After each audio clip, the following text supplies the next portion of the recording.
പദ്ധതി തടിയും തൂക്കവും വർദ്ധിപ്പിക്കുവാൻ Armstrong.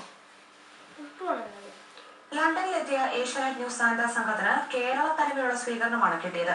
UK മലയാളികളുടെ കൂട്ടായ്മയായ യുഗ്മ സംഘടിപ്പിച്ച ചടങ്ങിൽ ബ്രിട്ടനിലെ മുൻ പ്രതിരോധ മന്ത്രിയും MP-യുമായ ടിമ്മാണ് ഏഷ്യാനെറ്റ് ന്യൂസ് സംഘത്തെ സ്വീകരിച്ചത്. ഇംഗ്ലണ്ടിലെത്തിയ സാന്റയെ കേരള തനിമയിൽ വേഷം ധരിച്ചെത്തിയ UK മലയാളികൾ മുത്തുകുടകളുടെ അകമ്പടികളോടെയാണ് സ്വീകരിച്ചത്. ബ്രിട്ടനിലെ മുൻ പ്രതിരോധ മന്ത്രിയും ഇപ്പോഴത്തെ MP-യുമായ സ്റ്റീഫൻ ടിമ്മിന്റെ നേതൃത്വത്തിലായിരുന്നു സ്വീകരണം.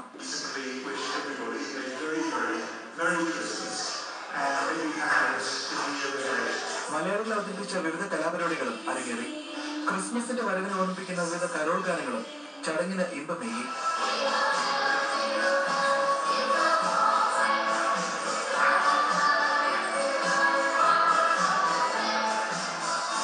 കേരളത്തിലെ ഒരു ചടങ്ങിലെത്തിയ പ്രതീതിയായിരുന്നു UK-യിൽ ഏഷ്യാനെറ്റ് ന്യൂസ് സംഘത്തിന് കാണുവാൻ കഴിഞ്ഞത്.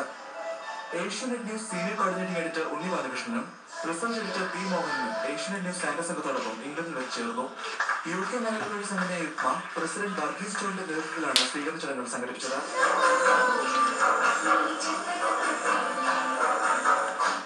ലണ്ടനിൽ നിന്നും ക്യാമറമാൻ സുരേഷ് ഗുരുവായൂരിനൊപ്പം മനു ആനന്ദ്, ഏഷ്യാനെറ്റ് ന്യൂസ്.